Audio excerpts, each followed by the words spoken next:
Doctor YS Rajasekhara Reddy సీఎంగా ఉన్నప్పుడు, జగన్మోహన్ రెడ్డి సీఎంగా ఉన్నప్పుడు జనసేన నాయకుడు బాలినేని శ్రీనివాసరెడ్డి వారి రెండు చెవుల్లోనూ మాట్లాడి ఏకచక్రాధిపత్యంగా రాజకీయాలు చేయలేదా అని వైసీపీ నాయకులు అంబటి రాంబాబు, పేర్ని నాని ప్రశ్నించారు.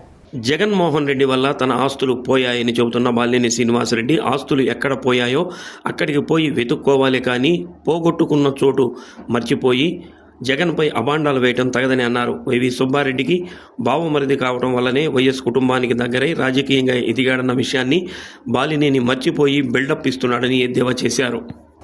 బాలినేని శ్రీనివాసరెడ్డి గారు జనసేన నాయకుడు, వీళ్ళిద్దరు తగు అంటే అన్నా చెల్లెళ్ళ తగుని విజయం గారు పరిష్కరించాలని.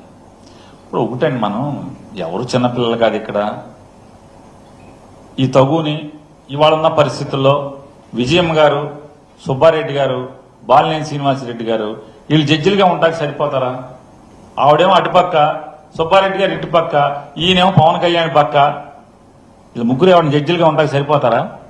ఎవరు రాజకీయాలు వాళ్ళు ఎదుర్కొంటున్నారు అంతే. రోజు జగన్మోహన్ రెడ్డి గారు పొగిడాడో లేదో తవా సంగతి, కానీ ఆ కూటమి వాళ్ళందరూ కూడా రోజు ఒంగోలులో పొగుడుతున్నారు కదా. రోజు అష్టోత్తరం సహస్రం జరుగుతుంది కదా ఆయనకి ఒంగోలులో. దాని గురించి మాట్లాడుకోవటం ఎందుకని? ఇవన్నీ ఎవరిదానికి సమ్మగా ఉంటుంది.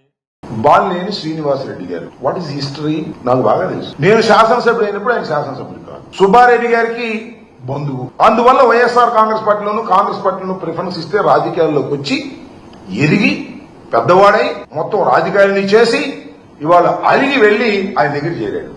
చేరావు, మాకేం అభ్యంతరం లేదు. రాజకీయం అధికారం కోసం పార్టీలు మారేవాళ్ళు 300 మంది చూసాం, దాంతో నువ్వు ఒకటివి. వాడు అంటాడైనా నా ఆస్తులన్నీ కూడా నాశనం చేసుకున్నాను, బోలెడు డబ్బులు తగలేసుకున్నాను, నా దగ్గర నుంచి జగన్మోహన్ రెడ్డి గారు దోపిడీ చేసి ఆస్తులు లాక్కున్నాడు అనేటువంటి మాట మాట్లాడుతున్నారు. సిగ్గేలా లేదమ్మా. ఎక్కడ పోగొట్టుకున్నావు నీ ఆస్తులు? ఎక్కడ పోగొట్టుకున్నావు అక్కడ ఎదుక్కో, ఇక్కడ కాదు. ఎక్కడో పోగొట్టుకుంటావు నువ్వు, అక్కడ ఎదుక్కోవాలి.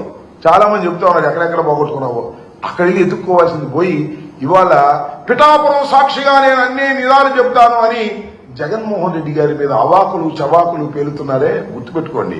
దానివల్ల మీకేదో పెరుగుతుంది అనుకోకండి. దానివల్ల మీ క్యారెక్టర్ డౌన్ అవుతుంది. మీరే కాదు, సాయిరెడ్డి గారితో కూడా చెప్తున్నా. సాయిరెడ్డి గారు, శ్రీనివాసరెడ్డి గారు, మీ ఇద్దరికీ అన్యాయం జరిగింది వైఎస్ఆర్ కాంగ్రెస్ పార్టీలో. అంటే ఇంకేం చెప్పాలి నాకు అర్థం కాల. మీరేగా మొత్తం అంతా ఏలింది. జగన్మోహన్ రెడ్డి గారు ఆ చెవిలోను ఈ చెవిలోను చేరినటువంటి వ్యక్తులు మీరు ఇవాళ మీకు అన్యాయం జరిగిపోయింది అనేటువంటి మాటలు మీరు మాట్లాడుతున్నారు జనసేన వేదిక మీద. వారికి ఎట్టాకు సిగ్గు లేదు, మీకు సిగ్గు లేదు. సిగ్గు లేకుండా మాట్లాడుతున్నారు. అయ్యా పవన్ కళ్యాణ్ గారు, ఇలాంటి వారిని నమ్మి నువ్వు రాజకీయాలు చేస్తే శ్రీమద్ రమారమణ గోవింద్ అనే విషయాన్ని కూడా గుర్తుపెట్టుకోమని మనం